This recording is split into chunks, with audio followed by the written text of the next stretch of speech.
ಸುಮಾರು 8 ಗಂಟೆಗೆ ನಮ್ಮನ್ನು ಖಾನಾಪುರ ಪೊಲೀಸ್ ಠಾಣೆಗೆ ಕರ್ಕೊಂಡು ಬಂದಿದ್ದಾರೆ. ನನ್ನ ಮೇಲೆ ಯಾವ ಮೊಕದ್ದಮೆ ದಾಖಲಾಗಿದೆ ಅಂತ ನನಗೆ ಹೇಳಿಲ್ಲ. ನಾನು ಕೊಟ್ಟ ದೂರನ್ನು ಗಂಟೆಗಟ್ಟಲೆಯಿಂದ ಸ್ವೀಕಾರ ಮಾಡ್ದಲೇ ನಾನು 0 FIR ಹಾಕಿ ಅಂತ ಹೇಳ್ತಾ ಇದ್ದೀನಿ. ನಾನು ಕೊಟ್ಟ ದೂರನ್ನು ದಾಖಲಿಸ್ತಾ ಇಲ್ಲ. ಈಗ ಇಲ್ಲಿಂದ ಇನ್ನೆಲ್ಲಿಗೋ ಕರ್ಕೊಂಡು ಹೋಗುವಂಥ ಸಂಚು ನಡೆಸ್ತಾ ಇದ್ದಾರೆ. ಎಲ್ಲಿಗೆ ಕರ್ಕೊಂಡು ಹೋಗ್ತಾ ಇದ್ದಾರೆ ಅಂತ ಗೊತ್ತಿಲ್ಲ.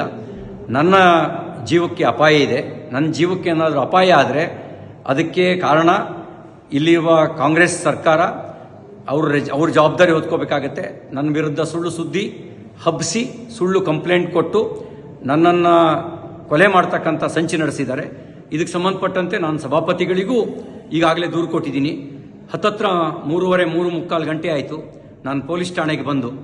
ಏನು ದೂರಿದೆ ಅಂತಲೂ ಹೇಳಿಲ್ಲ, ನಮಗೆ ಏನು ಬೇಕು ಅಂತಲೂ ಕೇಳಿಲ್ಲ. ಹೀನಾಯವಾಗಿ ನಡೆಸ್ಕೊಳ್ಳೋ ಕೆಲಸ ಮಾಡ್ತಾ ಇದ್ದಾರೆ. ಮತ್ತು ಇಲ್ಲಿಂದ ಎಲ್ಲಿಗೆ ಕರ್ಕೊಂಡು ಹೋಗ್ತಾರೆ ಅನ್ನೋದು ಕೂಡ ನನಗೆ ಸ್ಪಷ್ಟತೆ ಇಲ್ಲ. ನನ್ನ ಜೀವಕ್ಕೆ ಏನಾದರೂ ತೊಂದರೆ ಆದರೆ ಅದಕ್ಕೆ ಪೊಲೀಸರು ಮತ್ತು ಇಲ್ಲಿಯ ಸರ್ಕಾರ, ವಿಶೇಷವಾಗಿ ಲಕ್ಷ್ಮೀ ಹೆಬ್ಬಾಳ್ಕರ್, DK ಶಿವಕುಮಾರ್ ಅವ್ರ ತಂಡವೇ ಇದಕ್ಕೆ ಕಾರಣ ಆಗುತ್ತೆ ಅನ್ನೋದನ್ನು ಈ ಮೂಲಕ ನಾನು ತಿಳಿಸೋದಕ್ಕೆ ಬಯಸ್ತಾ ಇದ್ದೀನಿ. ಎಲ್ಲವೂ ನಿಗೂಢವಾಗಿದೆ. ಯಾವುದೋ ಕ್ರಿಮಿನಲ್ಗಳನ್ನು ನಡೆಸ್ಕೊಳ್ಳೋ ರೀತಿಯಲ್ಲಿ ನಡೆಸ್ಕೊಳ್ತಾ ಇದ್ದಾರೆ.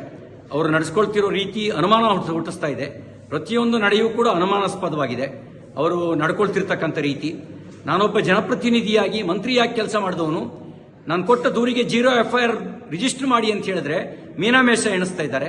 ಇದೆಲ್ಲವೂ ಅವರು ತುರ್ತು ಪರಿಸ್ಥಿತಿಯ ಕಾಲಘಟ್ಟದಲ್ಲಿ ನಡ್ಕೊಳ್ಳೋ ರೀತಿಯಲ್ಲಿ ನಡ್ಕೊಳ್ತಾ ಇದ್ದಾರೆ. ಜೈ ಹಿಂದ್.